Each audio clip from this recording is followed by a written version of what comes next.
It's 10 o'clock. This is Sky News at 10, our top story. A backlash in India as a report into the Air India crash points to possible pilot error. A whistleblower care worker who says she saw an elderly resident being punched could face removal from Britain. They make me feel like I'm criminal. I'm not criminal, I'm saving lives. The UK's latest heatwave peaks, with Scotland, Wales and Northern Ireland recording their highest temperatures of the year. Back on a trade war footing, Donald Trump threatens 30% tariffs on the EU and Mexico. Plus, tears on centre court after the most one-sided women's final at Wimbledon in more than a century. And we'll take a first look at tomorrow's front pages in our press preview from 10:30.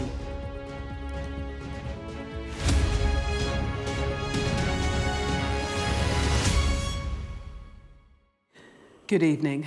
There's been a backlash in India over the findings of the investigation into the Air India crash, with some saying it leans towards pilot error rather than mechanical or electrical failure without much information.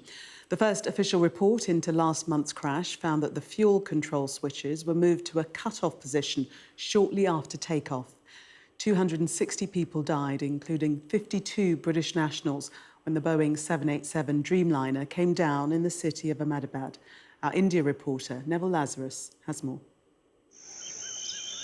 While investigators continue to piece together a full picture, early findings of the Air India crash are pointing towards a critical area of concern: the aircraft's fuel control switches. The switches pictured here in the preliminary report are designed in such a way that they are unlikely to be transitioned accidentally, pointing to human error. The takeoff was normal. The aircraft rotated at the correct speed and left the ground. And almost immediately, the cut-off switches were selected to off, one, then two. But nobody has said with any clarity whether or not the latch mechanisms worked okay on this particular aircraft. We can only assume that they were in normal working order, in which case you have to make a deliberate action to lift them up and move them. According to the report by India's Aircraft Accident Investigation Bureau, Engine 1 and Engine 2 fuel cut-off switches transitioned from run to cut-off position, one after the other, with a time gap of 1 second. It goes on to say in the cockpit voice recording, one of the pilots is heard asking the other, "Why did he cut off?" The other pilot responded that he did not do so. Moments later, a mayday call from the cockpit before the aircraft crashed. But aviation safety expert Captain Amit Singh is not entirely convinced. That is kind of directing towards human factors and moving away from technical failures. Again, there is a lack of data here in terms of the CVR transcript. There was a gap of 10 seconds between when the fuel control switches were cut off, and then put to run. So what was happening in those 10 seconds? What was the conversation between the pilots? Because there would have been certain failures which would have shown on the ICAS, the central monitoring system. The report mentions the aircraft maintenance checks were on schedule and there are no signs of fuel contamination or bird strike, and that both pilots had adequate rest and breathalyzer tests were done in the morning. The pilots were experienced with around 19,000 flying hours between them, including more than 9,000 on the 787. I don't think we should jump into any conclusions on this. I truly believe we have the most wonderful workforce in terms of pilots and the crew in the whole world.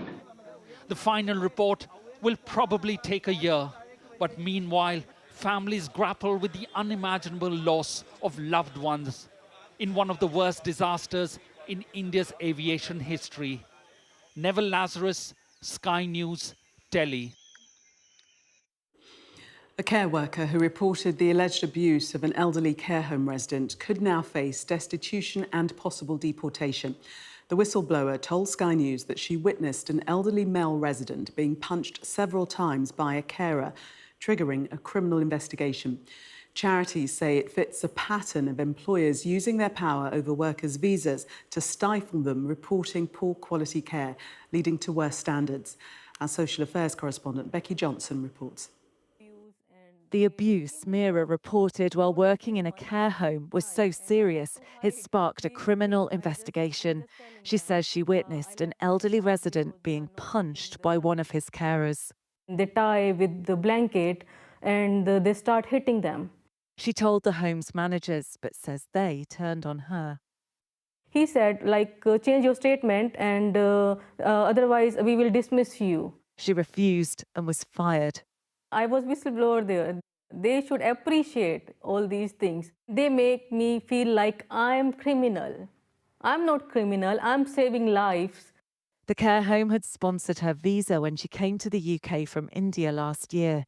It means she hasn't just lost her job, but also potentially her right to remain in Britain. The result, she says, of doing the right thing. I'm in trouble right now, and no one is trying to help me. Are you worried you're going to be forced to leave the country? Yeah. She reported the assault to the police. 3 people have been arrested. Sky News can't name the care home as the investigation is ongoing. But since the arrests, inspectors from the regulator, the Care Quality Commission, have been in. Despite the police investigation, the home retains its rating of good. I just want to know people in care home like this. Your person, your father, your parents is not safe. Imran agrees. He came from Bangladesh, sponsored by another care company in England. The company was not providing enough staff. I was alone, was doing the shift every day, 14 hours and without break. When I tried to speak, they just directly threatened me about my visa. Everyone is facing the same situation. And do you think this is failing residents of care homes then? Of course. Migrants make up almost a third of the adult social care workforce, with many reliant on their employer as the sponsor of their visa. Over recent years, Sky News has exposed the widespread exploitation of migrant care workers. The government is now closing the care worker visa route into Britain, but a charity's warning that little will change for the many thousands of foreign carers already here. I think the power that employers have over migrant workers' visas really makes a terrible contribution to the quality of care. Of course, things will remain unreported and residents will suffer. Hello, ladies. At this nursing home in Somerset, the manager has given work to migrant carers who've been exploited elsewhere. If people are tired or they are frightened about what might happen, then the care that's delivered through almost no fault of the carers is going to be substandard, and therefore the residents' quality of life is impacted, and they deserve the best. A government spokesperson said these reports are shocking. All employees have a right to speak up if they witness poor practice and care. A spokesperson for the CQC said they act on intelligence to ensure that in care settings where offences like this may be happening, the people receiving care are kept safe. Mira says the consequences of speaking out have been devastating and can understand why others would keep quiet, putting vulnerable people at risk.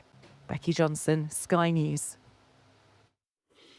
Scotland, Wales and Northern Ireland have recorded their hottest days of the year so far as the third heatwave of the summer peaks. Met Office amber alerts are in place in England for the Midlands as well as southern and eastern areas until Monday morning. The UK's top temperature today was in England, 33.1 Celsius in Ross-on-Wye. Wales notched up its hottest day this year in Cardiff's Bute Park, where it was 33 degrees. Scotland reached its peak in Aviemore at 32.2, and Magilligan hit 30 degrees, the hottest temperature in Northern Ireland for 3 years. Ashna Haranag reports. On these glistening south coast waters, emergency services are showcasing their talents, reconstructing emergencies after the recent heat waves have caused plenty of real ones. We've done 77 call-outs between the two lifeboats already this year, and I think predominantly it's getting busier every year. Last year was our busiest year on record. We had 175 call-outs between the two boats. School holidays haven't broken up. Thousands here have been learning about the threat of the heat whilst baking in it. An amber health alert blankets this region, meaning a greater threat to life, and not just for the vulnerable. We see some breathing difficulties. We see certainly a lot of dehydration where people don't hydrate enough. We see collapses from fainting, and it is really about making sure that people take cover in the shade and look after themselves, and just make sure that lots of short breaks of getting water, getting drinks, and not too much alcohol in this weather would be a really good piece of advice for our patients that we serve. England is experiencing its driest start to the year in almost 50 years. So are we really going to see a return to people hoarding water in buckets, to sharing bathwater? Well, that is probably a bit drastic, but when reservoir levels are below average right across the country, it does make you think about the infrastructure and whether it is suitable enough for these longer, hotter and drier summers. There are low water levels at Agden Reservoir in Yorkshire, where a hosepipe ban is already in force for the foreseeable. Kent and Sussex will soon have one too. To avoid water overconsumption, soaring temperatures could mean soaring bills, as water companies consider increasing prices for those using more at home. There is anger towards water companies, but we need to separate that from logical charging systems. I mean, water is scarce, so charging, that reflects the value of water and the scarcity of water actually makes perfect sense. I mean, we don't want to sleepwalk into a position where you end up running out of water because we didn't want to challenge an old-fashioned method of charging. We're in new weather territory, and with it come new weather worries. Heat records have been smashed in almost each nation. Both Scotland and Wales recorded their highest temperatures of the year. And Northern Ireland reached 30 degrees for the first time in almost 3 years. As the UK indulges in more degrees of discomfort, every little bit of relief is gratefully received. Ashna Haranag, Sky News in Eastbourne. Donald Trump has fired off another salvo in his trade tariff war, announcing that he will impose a 30% tariff on imports from the European Union from the 1st of August. The US president also imposed a similar levy on goods from Mexico, claiming that the US trade deficit was a national security threat. Our international correspondent John Sparks has the details. I think Donald Trump is reigniting a global trade war with this. It is very significant. I mean, he has sent out this week, nearly 24 of these letters to other countries, signaling his intention to hit these countries with eye-watering tariffs from August 1st. He's now targeting some of America's biggest trading partners, the EU, Mexico. It was Canada yesterday. They'll get a 35% tariff. Donald Trump says, he's looking for a level playing field in trade, and he posted on Truth Social, his social media site, justifying the action in connection with the European Union. I'll read you a little bit of it. Please understand that these tariffs are necessary to correct the many years of European Union tariff and non-tariff policies and trade barriers, which caused the large and unsustainable trade deficits against the United States. This deficit is a major threat to our economy and indeed our national security.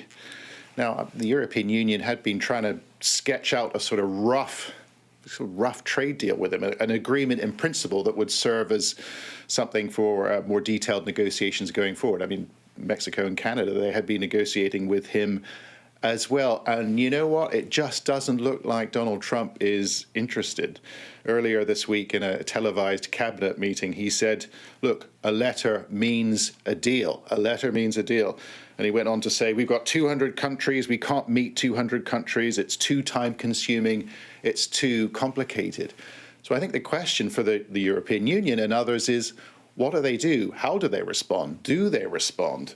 The European Union they've already prepared a sort of package of countermeasures already. That's sort of sitting, waiting to go. That's worth, 21 billion euros.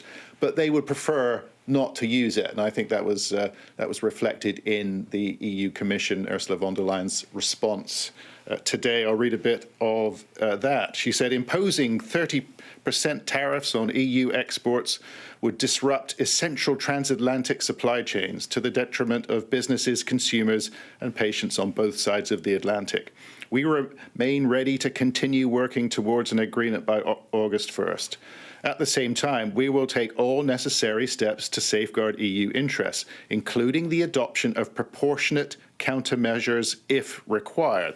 Key bit there at the end. They don't want to have to go through with this if they don't have to. And I think it would be a mistake to say the Europeans are in the same place on this. The Germans, they will want to try and protect their industrial base. And the German economy minister, he said today, we need to negotiate a pragmatic solution quickly. They don't want a trade war with the Americans. However, the French President Macron, far more assertive. He called on the EU to speed up their preparation of countermeasures. I think one thing that they will all agree on going forward in the future, they need to be less reliant on the United States. They are not the reliable trade ally of old. They'll need a new approach in the future. At least 31 Palestinians have reportedly been killed after the Israeli military opened fire near an aid centre in Gaza. The Red Cross, which operates a field hospital in Rafah, said 25 people were declared dead upon arrival and 6 more died later. The IDF said it fired warning shots near the aid distribution site, but it was not aware of injured individuals as a result. At least 6 people are reported to have been killed in Ukraine by another heavy barrage of cruise missiles and drones from Russia. Ukraine's Air Force says almost 600 drones and 26 cruise missiles were fired, adding that most were shot down. 2 men have been charged after a car crashed into a care home in Sunderland following a police pursuit. Northumbria police say 2 women in their 80s and 90s died after a BMW crashed into Highcliffe Care Home. 8 other residents were treated in hospital for various injuries. More than 70 people have been arrested in cities including London, Leeds and Manchester and Cardiff at protests against the banning of Palestine Action. Police reiterated beforehand that showing support for the group is now a criminal offence. Unite's General Secretary Sharon Graham has been upping the ante in her union's row with Labour, suggesting they could cut ties with the party. Labour's largest union donor has voted to suspend Deputy Prime Minister Angela Rayner over her role in the Birmingham bin strike row, with members accusing her of bringing the union into disrepute. Our political correspondent Tamara Cohen reports. Durham Miners' Gala, a celebration of the coal miners of the past and their unions who are trying to shape the Labour Party's future. Unite has given Labour millions in donations, but its boss Sharon Graham is threatening to drop their support, claiming Labour is abandoning its members. Every time I'm speaking to people up and down the country, whether I'm going into a hairdresser's or whether I'm on a picket line or whether I'm in a negotiation, are saying, what is Labour doing? How can they be in a position that they are attacking elderly people, that they're attacking disabled people, that you've got a situation where I've got 2 oil refineries closing within a matter of months? Where is the backing of workers in Britain? That's what I'm asking. Now, I'm a General Secretary of a union. That is my main concern. I'm not here to make Labour look good. I am here to defend workers, and I expect the Labour Party and now the Labour government to do the same. Angela Rayner, here on the campaign trail, had been personally funded by Unite, but on Friday they announced they were suspending her as a member. This is all part of an ongoing row about bin workers in Birmingham who went on strike earlier this year, leaving residents to endure months of unsanitary conditions. Angela Rayner has urged them to accept a pay deal, which the union says they should reject, claiming workers could be left thousands of pounds out of pocket. Tensions between Labour governments and trade unions are nothing new, but this has quickly got very bitter. A Labour source described Unite's actions as a silly stunt and said that Angela Rayner won't be pushed around. Labour are concerned that cash-strapped Birmingham Council doesn't take on any more costs, but cutting ties with Unite could mean the party's finances suffer. At The gala in Durham strongly linked with the left, disillusionment with the government. Not happy at all with Labour, and I've voted Labour all my life. Pretty soon after he came in, the confidence has gone very quickly. The Labour Party was supported by the unions for years, and now look at it. The unions just leaving them in droves. No, total disaster. After a difficult few weeks, a dispute about workers' rights, really a battle about the Labour Party's direction. Tamara Cohen, Sky News. And just to tell you that coming up on Sunday morning with Trevor Phillips at 8:30 tomorrow, the Transport Secretary Heidi Alexander and the Shadow Home Secretary Chris Phillips will be appearing. Also on the programme is the Met Police Commissioner Sir Mark Rowley. To Wimbledon now, and anyone hoping for a classic at the women's singles final was in for disappointment this afternoon, with the match ending up the most one-sided final in over a century. Poland's Iga Swiatek took just 57 minutes to demolish her US opponent, Amanda Anisimova. 6-love, 6-love. Our sports presenter Jackie Beltrao was at the match. A step onto centre court was also a step into the unknown for the surprise ladies Wimbledon finalists, Amanda Anisimova and Iga Swiatek. They haven't played each other since they were 15, and it was a first Wimbledon final for both. Who would handle the occasion better? Don't be nervous. Take deep breaths. Take deep breaths. Princess Kate, patron of the All England Club, chatted beforehand to a little girl before taking her usual place in the royal box, and like everyone else, including Billie Jean King, not knowing how this would unfold. For the 5-time Grand Slam champion Swiatek, it was a perfect start. Her American 23-year-old opponent was all nerves. Anisimova's big hitting game that took her to the final was full of mistakes, and within 25 minutes she'd lost the first set 6-love. Swiatek, all business and efficiency. The second set started with another break for the Polish player, and Anisimova couldn't hide her emotions. It was an uncomfortable watch as she tried to get herself into the match. Swiatek was giving nothing away. It was the stuff of nightmares for a player who's been living the American dream this fortnight. The crowd did their best to keep Anisimova believing, but it was ruthless from Swiatek. The former world #1 has really struggled on grass since winning Junior Wimbledon in 2018, but not this time. Wimbledon champion in straight sets, 6-love, 6-love in under an hour. It's the first double bagel final since Steffi Graf at the French Open in 1988. A dream performance. But her opponent was distraught. The most one-sided ladies Wimbledon final since 1911. But Iga Swiatek has her own piece of tennis history. She is the first Polish player to win a Wimbledon singles title ever. It is her 6th Grand Slam victory, and perhaps the one she will cherish the most because it's the one she didn't expect to win. Yeah, when you lead with this kind of score, it can be really distracting. And, you know, Amanda played an amazing tournament, and she has the game to play well here. So I really wanted to use every point to put pressure and not let her come back to her, you know, game. And I was really in the zone, and I used every opportunity. So I'm super proud of myself. Perhaps she does like grass after all. Jackie Beltrao, Sky News, Wimbledon. Let's get the rest of the sports news now with Josh.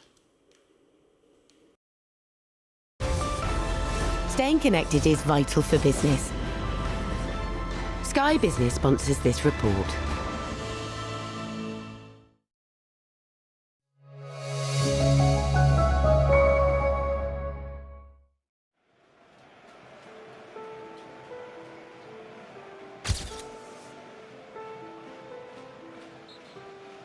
Sorry, I just have a German passport.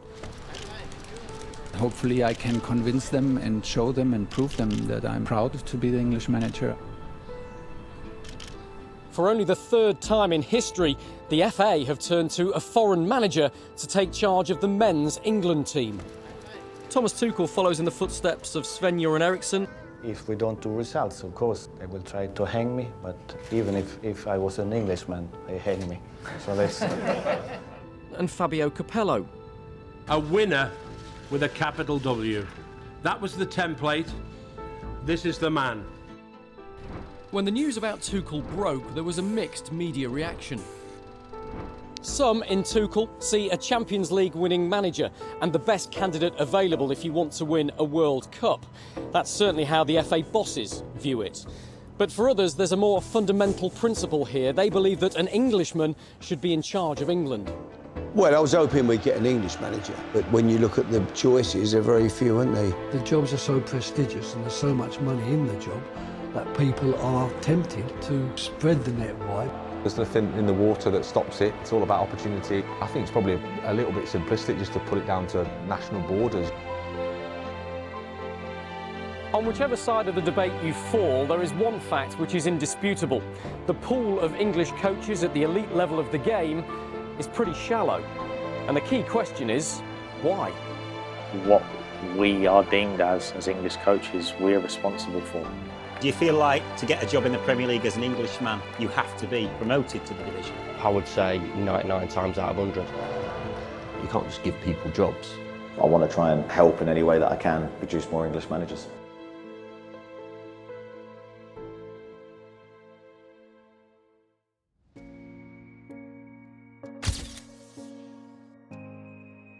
I'm at St George's Park. Opened in 2012, the FA intended this place to be a centre of excellence and a destination of choice for players, coaches, administrators and officials alike.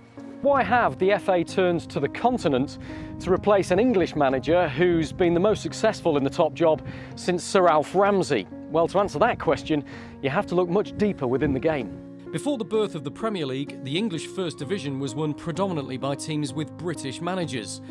38 Englishmen. Sky Business sponsors this report. It is crunch time tomorrow in the Women's Euros, with England taking on Wales, hoping for a place in the quarter-finals. The Lionesses are guaranteed to go through with a victory, while Wales need to win and hope other results go their way. Despite the high stakes, as our sports correspondent Rob Harris reports from St Gallen, fans of both nations have been enjoying the friendly rivalry at the tournament.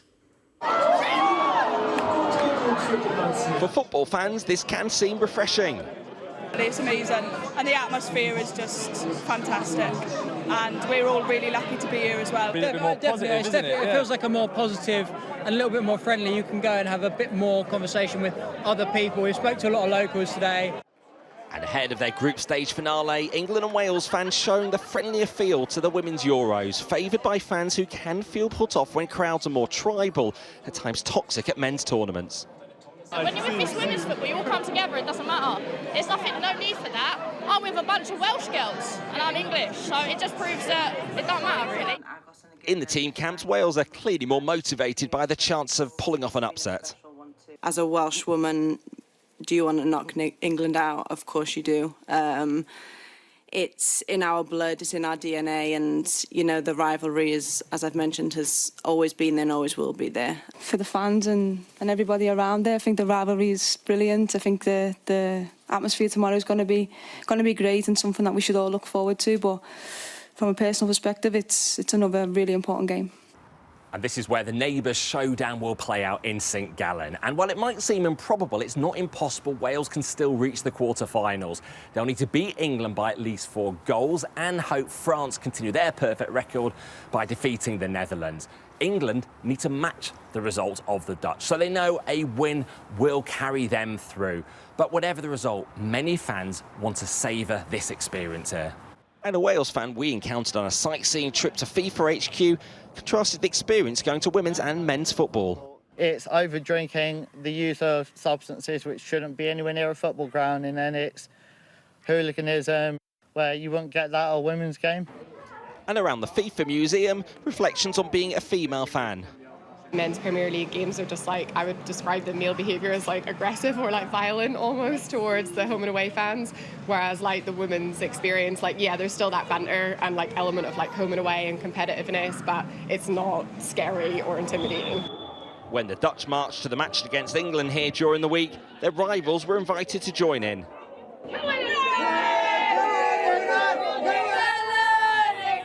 And Lionesses fans do know how to celebrate. They'll hope for more of that here And a British derby played in a passionate rather than poisonous atmosphere. That's the big appeal of these Women's Euros. Rob Harris, Sky News, St Gallen. Well, that was Sky News at 10. Coming up, we'll take a first look at tomorrow's newspapers in the press preview. Tonight, we're joined by the journalist and author Christina Patterson and the broadcaster and psychotherapist Lucy Beresford. Amongst the stories we'll be discussing, this on the front of the Sunday Times. Their headline, "Child Dies with Measles as Jab Rate Plummets." We'll be right back. Do stay with us.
We are under Israeli military restrictions in terms of some of the things that we can film, but it's important to be in there. What a slow drive for the president as he approaches his golf club. 4 more years! Free wherever you get your news. I'm Mark Stone and I'm Sky's correspondent based here in Washington, DC.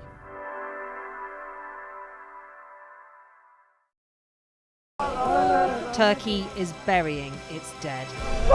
Whole families died in this collapse. Generations wiped out.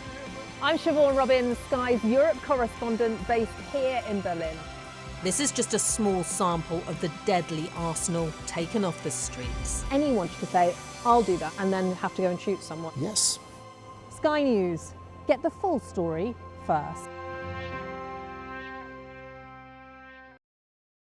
I'm Stephen Murphy and I'm Sky's Ireland correspondent based here in Dublin. The waters of Ireland and Britain should be home to great white sharks. If there are great white sharks in this area, there's no reason they wouldn't come here to feed. It's basically a buffet on a beach. This could be not only a record-breaking storm, but potentially the most dangerous storm ever to hit Ireland.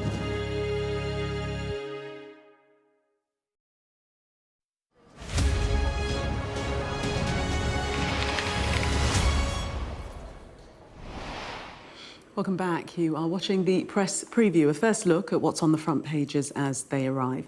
In the next half hour, we'll see what's making the headlines with Christina Patterson and Lucy Beresford. So let's see what's on some of those front pages for you now. Well, the Observer leads with an inside story claiming the BBC repeatedly delayed and eventually shelved a documentary on the destruction of Gaza's health service by Israel. Sir Keir Starmer writes exclusively in the Sunday Express, hitting back at critics of his controversial deal with France to stop migrant boats. The Mail on Sunday discusses a secret summit aiming to strike a peace deal in the family feud between King Charles and Prince Harry. The Mirror has a picture of Princess Catherine at Wimbledon, but has an exclusive interview with the Duchess of Edinburgh and asks if Princess Sophie could be the royals' secret weapon. The Sunday Telegraph leads with a government-backed report that says anti-Semitism is rife amongst the middle classes, with Jewish people experiencing racism in the NHS, education and the arts. The Sunday Times says a child has died with measles in Liverpool, where 1 in 4 are not vaccinated, prompting new warnings over the virus. The Sun on Sunday reports on allegations it says have been made on the set of TV show EastEnders. And the Star on Sunday worries about the prospect of bots taking over our boozers as publicans embrace artificial intelligence. Well, we are joined tonight by journalist and author Christina Patterson, along with broadcaster and psychotherapist Lucy Beresford. Welcome to you both. Let's start with the worrying story on the front of the Times, the measles, the child that's died. And what they're saying is that this child died in Alderhay Children's Hospital, and the hospital is in the grip of an outbreak of the disease. Christina. Yeah, it's very worrying. Measles can be a very dangerous disease and it spreads like wildfire. And you need the vaccines work, you need high vaccination rates for there to be herd immunity, about 95%, and vaccination rates have dropped. And that has, as we know, there's been a lot of suspicion of vaccines in recent years, not least the COVID vaccine. And it's not clear exactly where this particular declining rate comes from, but certainly it seems, and I've currently just forgotten his surname, Andrew, what's his name, that the doctor who did all that, who made spurious links with autism, whose work was discredited by The Lancet, but that did enormous amounts of harm. And as a result of that, many parents stopped vaccinating their children. And I think part of this is a legacy of that living on. But also, I think, and generally, suspicion is higher in areas of high deprivation. In London, it's quite low. And in Liverpool, in this particular area, vaccination rates are 73%. The uptake rate for children by the age of 5, which is far too low to have herd immunity. And I mean, this is potentially really tragic because the child has died, more might die, and if we don't get vaccination rates up pretty quickly, more children will definitely die. So it is worrying. Yeah, the article saying the number of children being treated at Alderhay has public health officials worried that the virus could take hold and spread like wildfire. Well, there are a couple of things about that. The article's quite frustrating because they don't say whether the child that's died was vaccinated or not. But it did have measles, and that's the key, that actually this is a very strong illness. It affects not just children, but also particularly if you're pregnant. I mean, we know that German measles is very dangerous to women in pregnancy, but also measles is as well, and it can impact, you know, whether your baby goes for full term or whether it's, you know, low birth weight or whatever. So the ramifications within the community are more than just children. And what the paediatricians are saying is, because they've got at least 16 people in Alderhay alone, that's one hospital in one city in the country, they do worry that actually this could be spiralling out of control in other cities. But as Christina says, there is a question mark, or there has long been a question mark over vaccinations for children, which only intensified during the COVID pandemic. And if you've got people like Robert Kennedy in America, who are notoriously anti-vax, talking not just about not having vaccinations, but actually promoting people in senior positions who hold similar views to him, you can understand how a situation could take hold in a country like this, where, as I say, that you need that 95% vaccination rate for herd immunity. But what you've got in really major cities and conurbations like London and Liverpool is that it's down to maybe only 1 in 4 who are not vaccinated at all, and that just is a ticking time bomb, really. Yes, Alderhay, to combat the low vaccination rate, they've started to vaccinate children in their A&E department and those that might have missed out on the jab. So they're obviously taking moves to get that rate up. Let's turn to the Telegraph, Christina, and this report done into anti-Semitism, finding that Jewish people in the UK are suffering increasing prejudice in professions, cultural life and public services. Yes, this is a very worrying report. It was commissioned, co-authored by Lord Mann and by Penny Mordaunt, who's now Dame Penny Mordaunt, former Defence Secretary, and it's come up with some very, very worrying findings. I have to say I'm not all that surprised by them because I've heard so many reports about increases in anti-Semitism, particularly since the 7th of October, but before that as well. And I think that among the things that have been mentioned have been very high rates of anti-Semitism in the NHS. The board, I think the report was commissioned in conjunction with the Board of Deputies of Jews. There have been masses of reports of increases in anti-Semitism. And I've met and come across many Jewish people who have felt very unsafe since 7th of October. And I think very few people in this country support what's happening in Gaza at the moment. I mean, it has been horrific. And even those of us who did feel and said publicly that Israel had the right to respond to the attacks on the 7th of October. And, I personally lost a friendship with one of my closest friends who's a Muslim through saying that. And I've in fact also lost a friendship with a Jewish friend because I've not been 100% consistent, I don't support what Netanyahu is doing. But you cannot conflate being Jewish with supporting the Israeli government, and clearly that's what many, many people are currently doing.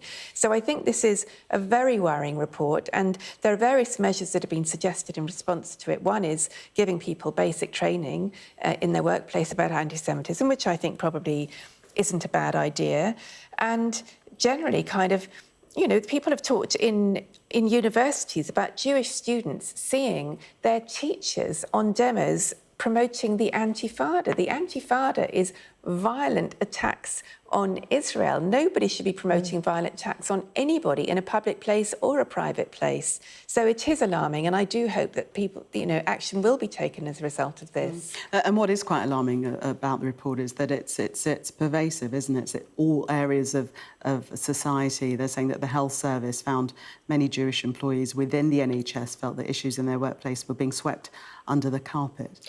Yes, and that's why the headline is slightly misleading in a way, because it isn't just rife amongst the middle classes. And that, in a way, is kind of skewing you and imagining that it's, again, you're othering certain people who might be anti-Semitic, and you're giving the impression that everybody else is pretty OK and doesn't need to be kind of challenged or re-educated. But then when you read further into the article, it is a little bit more open about what the report is saying, which is very much about these cultural institutions and places like the NHS, universities up and down the country, who've obviously just got this blind spot. It's almost as if they're not even aware that they are anti-Semitic. They come up with anti-Jewish tropes. They maybe perpetuate some of the stereotypes that have long been in history and society. And this kind of report is almost holding up that mirror to nature and saying that this is the problem that's actually happening now. How are we going to address it? And it does come up with some recommendations, education being one of them.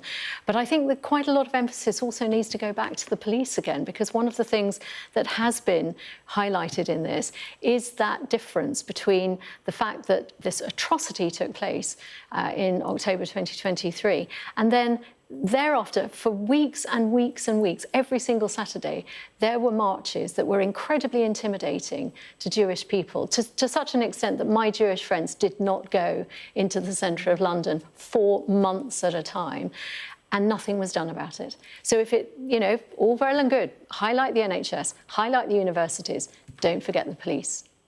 OK, let's turn to the economy now, also on the Telegraph. And Rachel Reeves, who's not had a wonderful time of it of late, to say the least. She's planning a £1.7 billion tax raid in the autumn.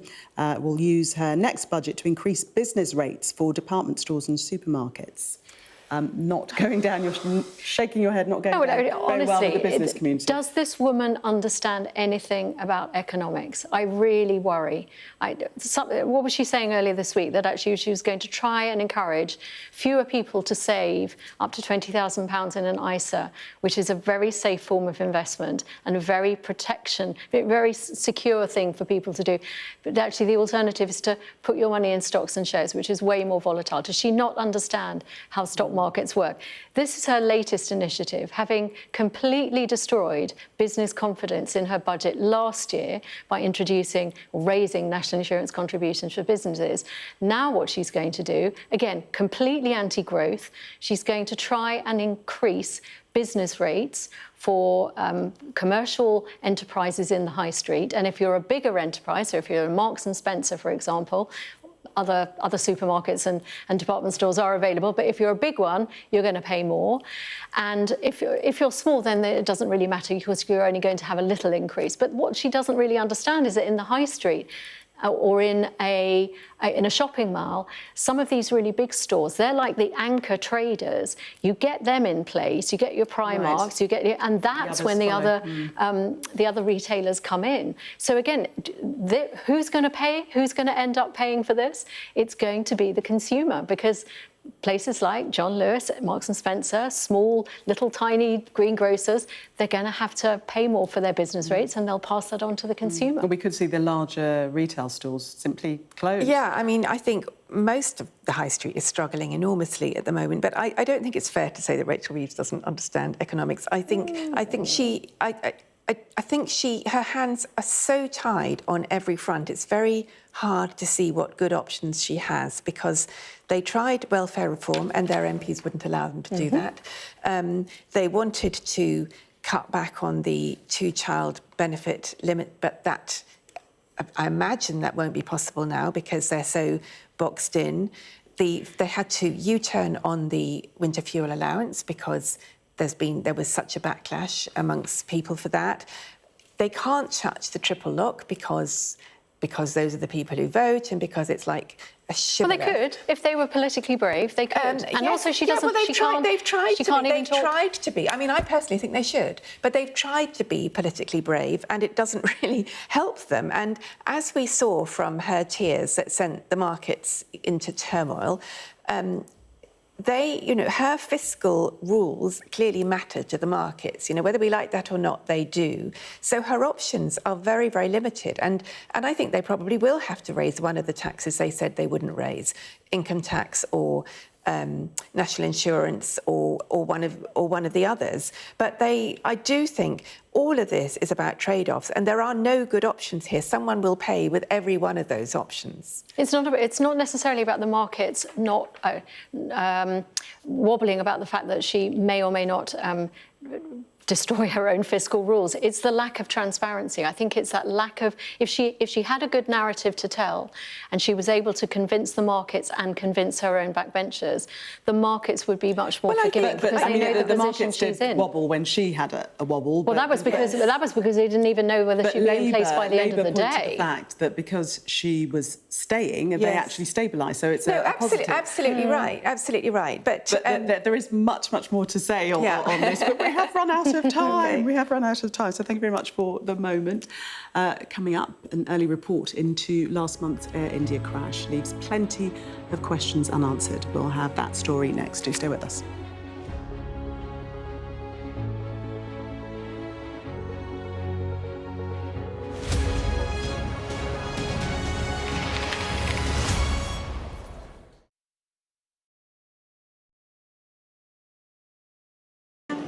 Pushing forward, trying to get people to disperse.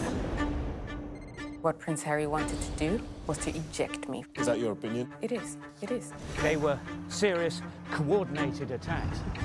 It's an entire generation that will have to contend with the horrifying impacts of this conflict. The number of patients is increasing. It's been quite some day. It What country? From the UK. Why don't you go back to your country? You've gone viral. I've ever had such a reaction. It's just incredible.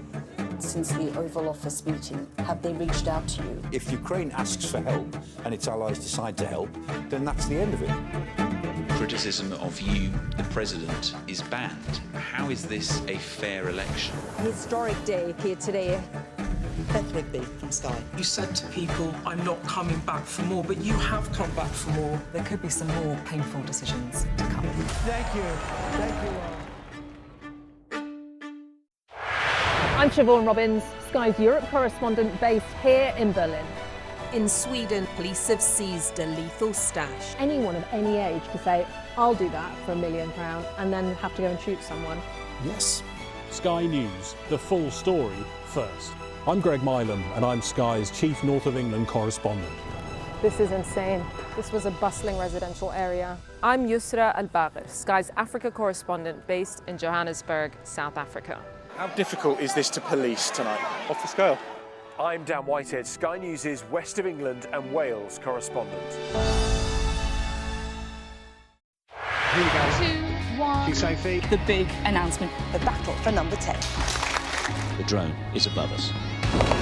It is a chaotic scene. They've asked us to leave. It is a clear Labour landslide. The car is covered in. Liberated but left in ruins. A major incident has been declared. That's when misinformation floods the zone. It became clear the media weren't welcome. These extraordinary images. Must have taken years. Who wants to talk about politics? OK, stand by. I wouldn't be asking it if I didn't think it was a relevant question. The winner of the 2024 presidential election. Quite extraordinary events.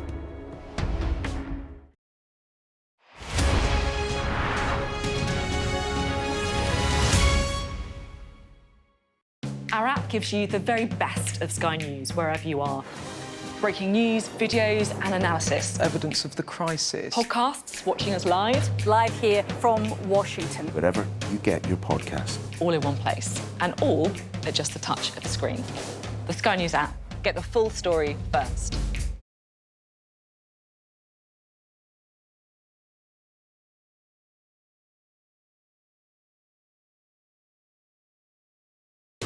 We are under Israeli military restrictions in terms of some of the things that we can film, but it's important to be in there. What a slow drive for the president as he approaches his golf club. 4 more years! Free wherever you get your news. I'm Mark Stone and I'm Sky's correspondent based here in Washington, DC.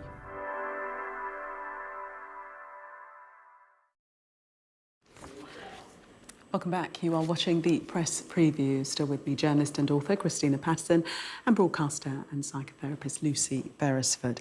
Let's have a look at the Times front page, and this is regarding the preliminary report into the Air India crash in which 260 people were killed.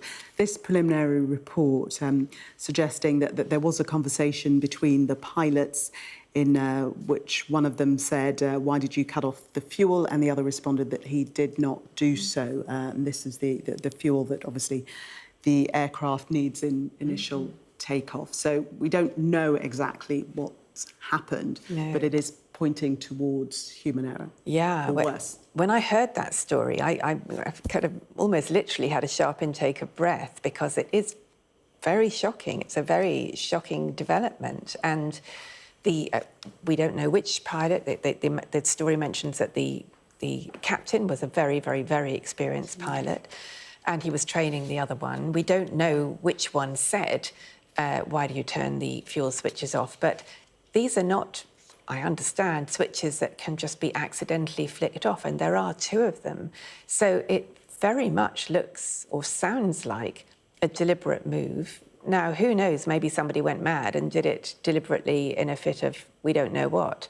But assuming that somebody deliberately switched those fuel switches off, that can only look like an act of enormous sabotage and in fact, mass murder. But, you know, we don't know what happened. We don't know. But it is, my heart, I mean, obviously for everyone related to someone who died on that plane, the whole thing has been absolutely devastating. But to hear that, well, they are already saying we need to read the report, but just absolutely awful. Yes. I really hope they get to the bottom of it. But so far, it's at this point, it's looking dreadful. Part of the agony is not knowing.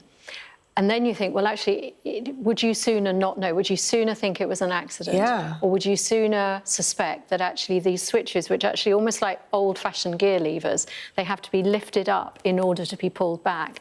And you have to do that twice. There were two of them. So that really does look like something, if not premeditated, then certainly someone who's doing it from a conscious point of view. And I note, given that they seem to know so much, it is very interesting that they haven't been able to identify which person says, why have you done that? And the other person says, but I didn't do it. Yeah. There must be, there's either more to this that we're not being told. And it reminds me, there was another air crash with the I think it was the Malaysian Airlines plane that's never been found. Yeah. That was a suspicion that was pilot, that actually a pilot had done that deliberately. But as you say, it kind of prolongs the anguish for the families, because it just raises more questions that can be answered at the moment. To the Telegraph and Donald Trump back on the tariff warfare, 30% tariff on the EU. Christina. What can one say? I mean, you know, are we going to have this? Is he going to change his mind on tariffs every 2 minutes for the rest of his presidency? It's a nightmare for any government. It's a nightmare for all businesses. It's a nightmare for anyone who has a pension or investments. It's a nightmare for everyone. The kind of angle that the Telegraph, Brexit-supporting paper, have given it is that Trump's 30% tariff that he said he's going to impose on the EU is proof that Brexit works. I mean, that takes a little bit of kind of ingenious manoeuvring to get to that point. But of course, Marc Francois, the ever faithful Brexit supporter, has dug this out as a bonus of Brexit. And since there have apparently been absolutely no others, I can see why and as you they say, might want to claim it. The Telegraph pointing out that the tariffs are more than those imposed on Brexit Britain. We sadly have run out of time. We'll see you again in the 11 o'clock hour. Thank you both. Turkey is burying its dead. Whole families died in this collapse. Generations wiped out. I'm Siobhan Robbins, Sky's Europe correspondent based here in Berlin. This is just a